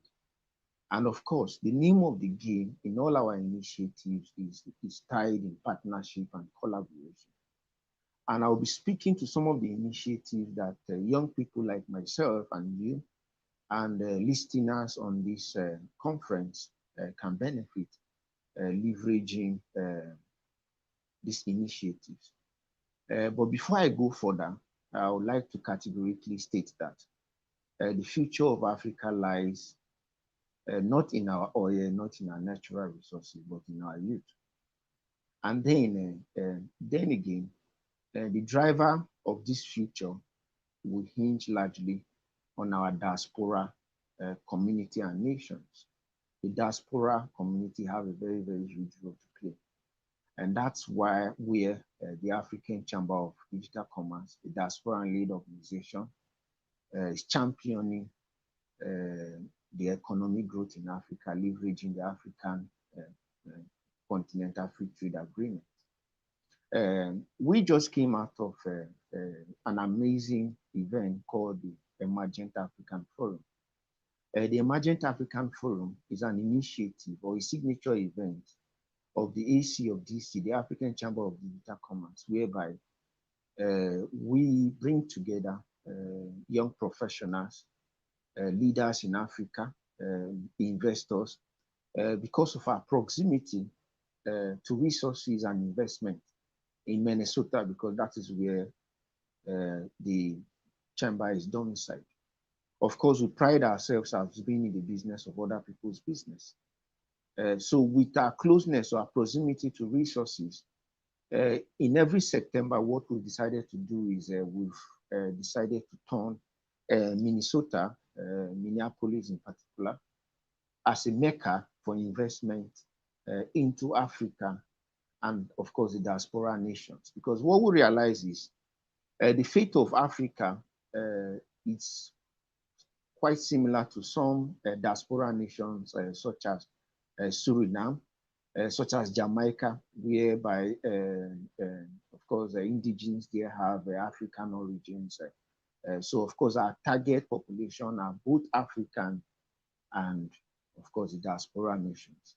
So what we do, leveraging on the Emergent African Forum, which is our signature event every September, is we bring together young professionals, innovators, startups to Minnesota, USA, whereby we accelerate tech investment. Particularly, we are focused in tech because we believe that tech will be the driver, especially emerging technology will be the driver of economic growth and development in Africa. So in every September, through the Emergent African Forum, we meet in Minnesota, where we illuminate Africa, initiative out of Africa, young people who have ideas, who are needing funding, who have built to growth stage, leveraging our proximity to resources.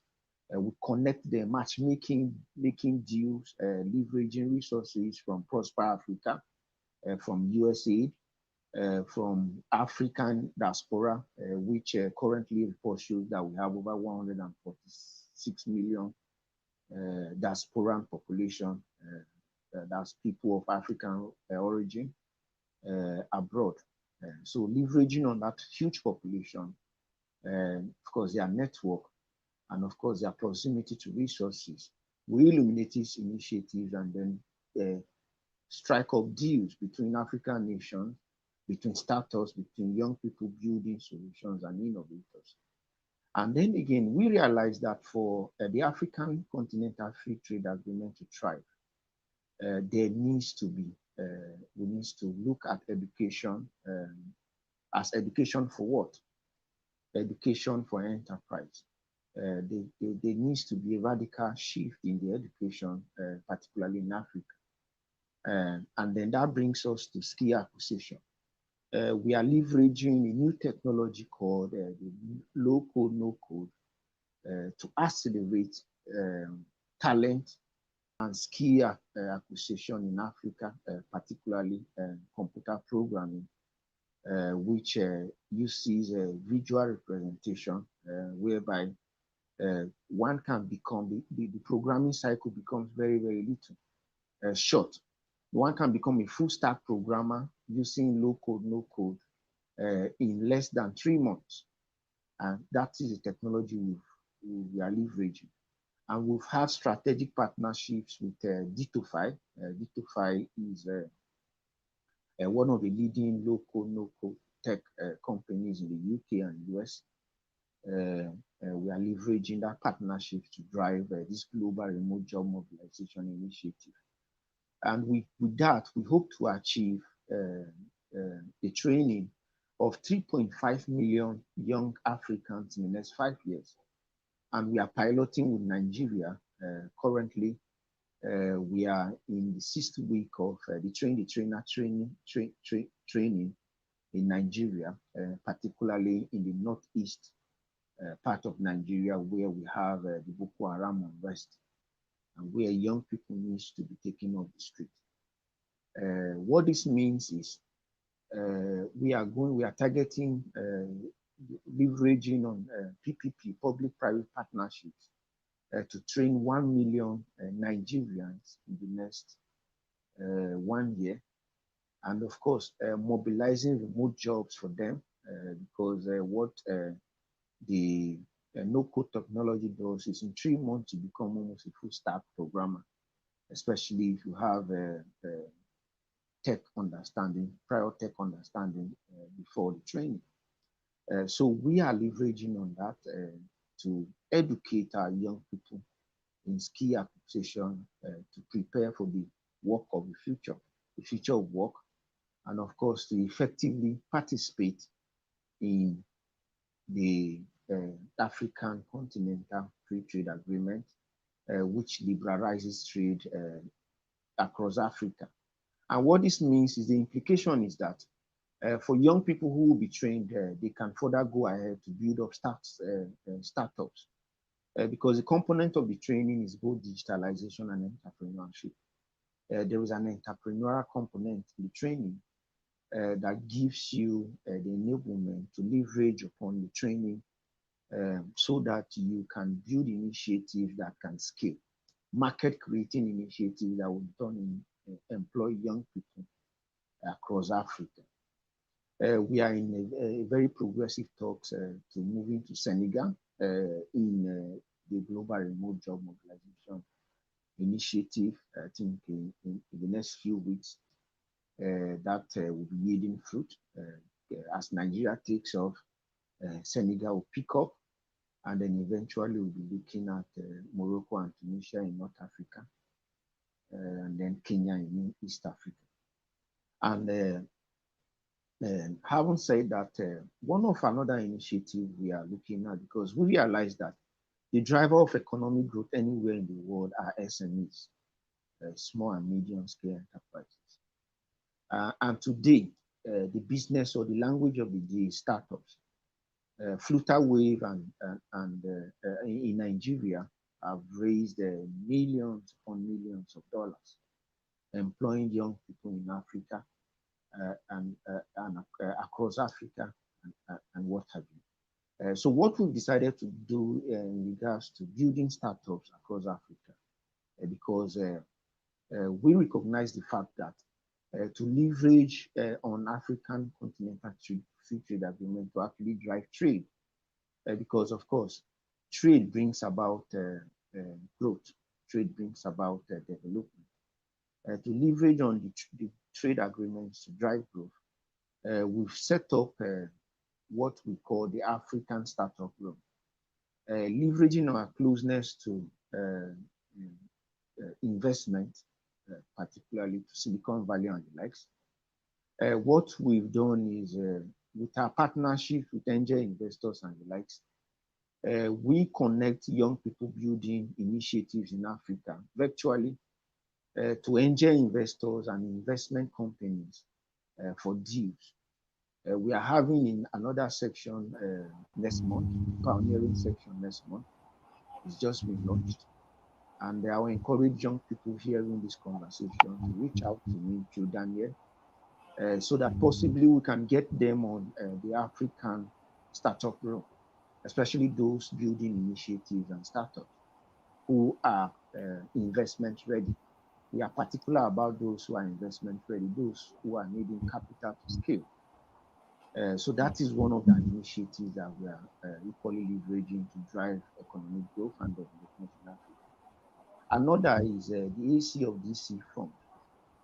Interestingly, what we've noticed over the years is a lot of young people in Africa have amazing ideas. In fact, Africa is the next frontier. But building this idea, oftentimes capital comes abroad. And the implication of this is, in the next 10 years, most of the unicorns coming out of Africa, by the way, unicorn is $1 billion worth company, coming out of Africa will be listed in exchanges like New York and the likes.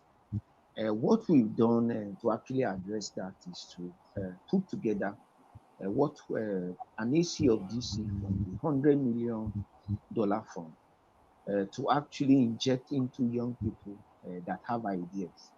We believe that Africa will be responsible in building Africa, and the diaspora community and nations and population have a very, very huge role to play. So what we've done is to leverage on our network within the diaspora community, folks who have African origins, such as Sam Massaquoi, some of the leading brains in JP Morgan & Co., to raise our rally around to raise a $100 million startup fund called the AFCTA fund to inject in startups in Africa.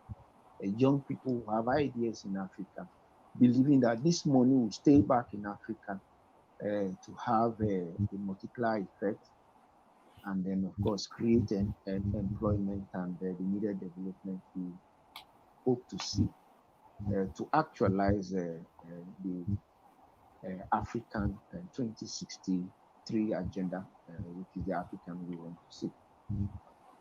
We also have what we call rural industrial zones. We believe that at ACLDC, by the way, the team is highly centralized. Hello? Yeah, can you hear me? Hello, can you hear me? Yes, we can. Okay. The team is highly centralized, decentralized. I'm currently in Nigeria, and most of the admin are in the US, UK, and the likes. So what we've done is together, particularly those of us in Africa, interacting every day. I've been a founder of an agri-tech hub. What that means is I've been working with rural farmers in the past 5 years. I understand the developmental issues of Africa. And I realize, and of course, at AFCTA, we realize that for Africa to actually industrialize, because for we to actually have a shift in terms of development, we must begin to manufacture. For us to actually industrialize, we must exploit the possibility of building rural industrial zones, empowering our rural communities to take care of all, rural to urban migration, and of course to engender productivity, which happens more in rural communities, to give access to finance, unlock finance and opportunities for people living in the hinterlands. And how we hope to actualize this is through an emerging or a blockchain concept called the Diaspora Digital Bank. Yeah, hello? I'm so sorry. I don't think that we do not have a lot of time on our hands. But thank you. I would like you to try to bring this to a close. Okay, yeah. Holistically, in summary, the Diaspora Digital Bank is one of the major initiatives and intervention of the AFCTA to address remittances from the diaspora community back to Africa. What happened is annually we have over $78 billion remittances from Africa from the Right, Kirachi, your volume is quite low. We can't make out your words. Okay, can you hear me now loudly? Yes, I can hear you loud. So while you're rounding up, I would like you to just answer this question as you wrap up. You know, you've said a lot about some of the initiatives that you're doing. Thank you very much in the African Chambers of Digital Commerce and doing businesses after the after AFCTA. It's basically what's it called? It looks from looks of things. It looks like you're leveraging more on the digital economy and more on technological based initiatives and businesses, as you were. So, just as this question, while you're wrapping up, I know that the you would need to have a lot of public-private partnership in order to do businesses or in order to scale up prior to the AFCTA. So how have you leveraged public-private partnerships in these industries? I know these industries, especially since they are digital based, for you to, you've said that for us to achieve a Pan-African economy is largely based on the partnership of the African businesses in diaspora or Africa's diaspora generally. So how do we do this? How do we achieve public-private partnership with African businesses, as it were, and African government? How do we bridge that gap? How do we make sure that everything works in synergy? Okay, yeah, thank you. In fact, you can talk based on your work with. Yeah, thank you. Let me quickly react to your question.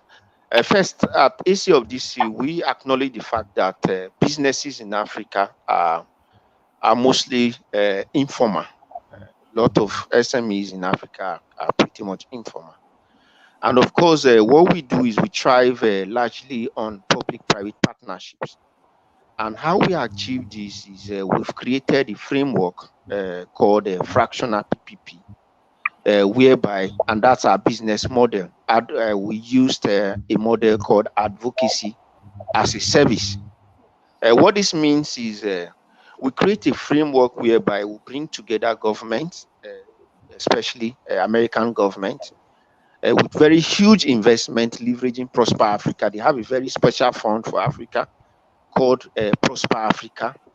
And with this, we make it very, very attractive to African leaders to come to the drawing board so that we can have meaningful conversations from internet connectivity to the challenge of infrastructure and of course management.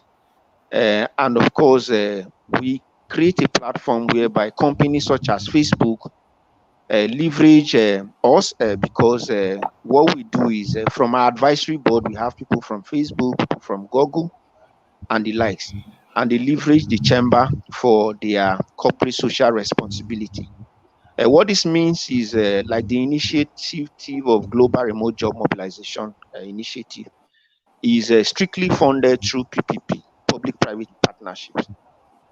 Organizations in Africa and the diaspora donate their funds, their corporate social responsibility funds into the chamber, and alongside with our technical partners, D2Fi and the likes, go into these countries to actually implement.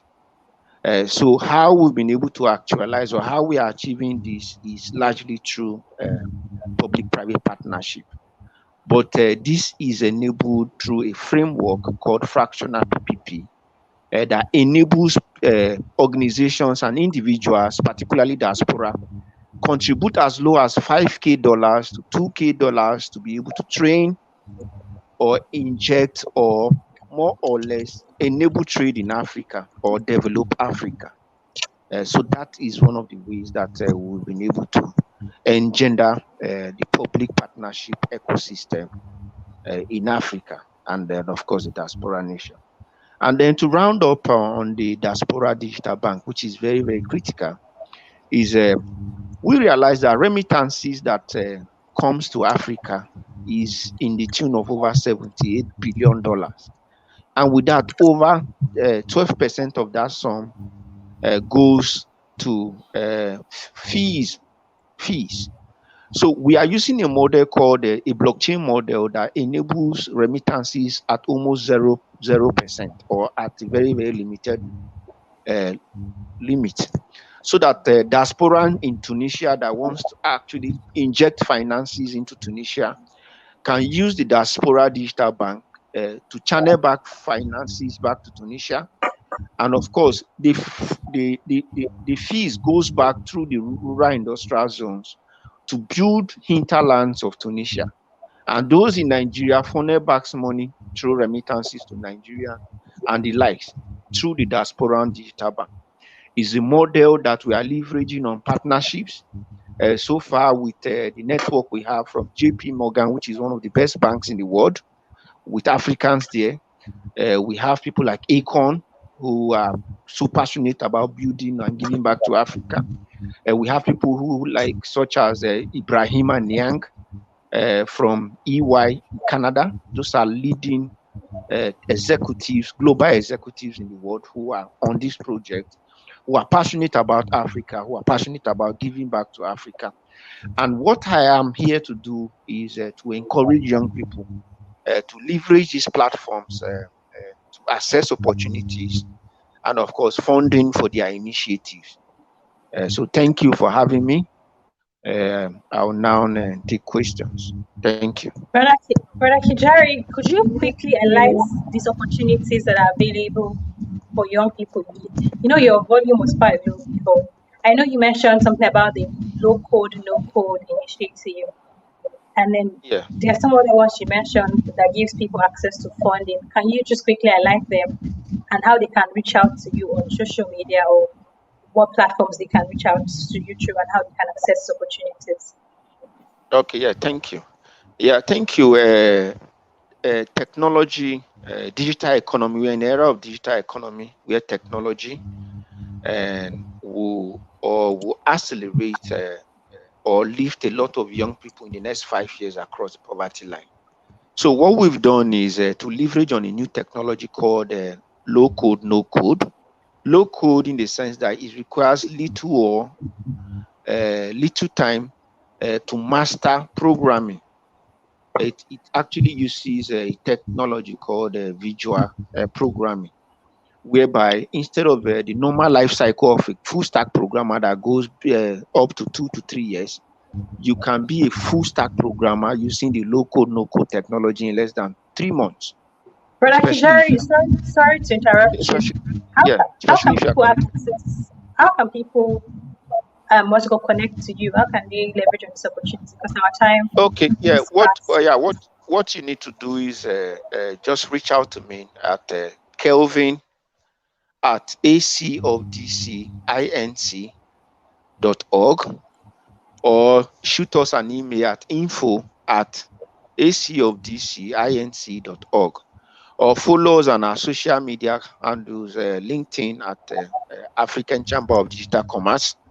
Those opportunities come out, and then you can look out for our podcast every Sunday. I would love to feature as many young founders who are doing amazing jobs and building amazing products in Africa on the African Startup Room, that gives you real-time opportunity to access funding for your startups. Thank you. Thank you very much, Brother Kijari. Thank you for all the work that you're doing at the African Chamber of Digital Commerce. It was so nice to have you today on the Africa Business Moment. Thank you for having me. Thank you. Marissa, do you want to take the comments? Yes, I would like to say thank you all for joining us. Thank you for our guests. And thank you, United States of Africa, for having me here. It was a really good experience, and I learned a lot from our guests. And I hope not just me, but people on internet as well. So thank you all. Yeah, thank you everyone for joining. Thank you for being a part of this from the beginning to the end. It was very insightful for me. I'll just take the final comment. Someone says that Melody Gazi said, "We're African strong, very creative. My dream is to see Africa destroying border gates and become one country with cities, so we're able to teach African child our history to build our future and leaders. I'm in love with Africa." Yes, that's the mindset, to be truly in love with Africa. Thank you. And Sheikh Gafasho says, "Hello, how can I know how to be a member of the Global Pan-Africanism Network?" Oh, thank you very much. Someone's going to be in touch with you to give you all the information that you need. Thank you, everyone. And it's been an amazing session. I learned a lot, like Rosa said. It was so good hosting this with you, Rosa. Thank you. You too. Think Africa, act Africa, and prosper Africa. It comes down to the change of mindset. We are implementing the Africa we want. A lot of the countries understand that this is good for them, that it is a game changer. This is an historic moment for our continent.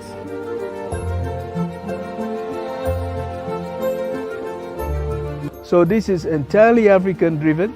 These African countries are making a treaty among themselves. We've been brought up with so many borders. You know, we have our little countries, we have our little economies, our little sectors. We have so many things that divide us, and I think this is an opportunity to really push against those boundaries and to change them.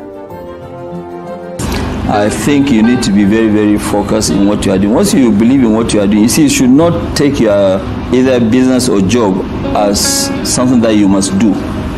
Okay, you must take it as it's part of your hobby. When you try a business and you start, you might have hiccups here and there, but it does not mean that that business is not going to work. There must be challenges. In fact, what I keep saying is that life without challenges is very, very boring. Wow. I hope you would pay attention to everything that we've learned about uniting Africa, patronizing Africa, and not just being about yourself. That it was a great show. Thank you for joining in. Then the rainstorm came over me.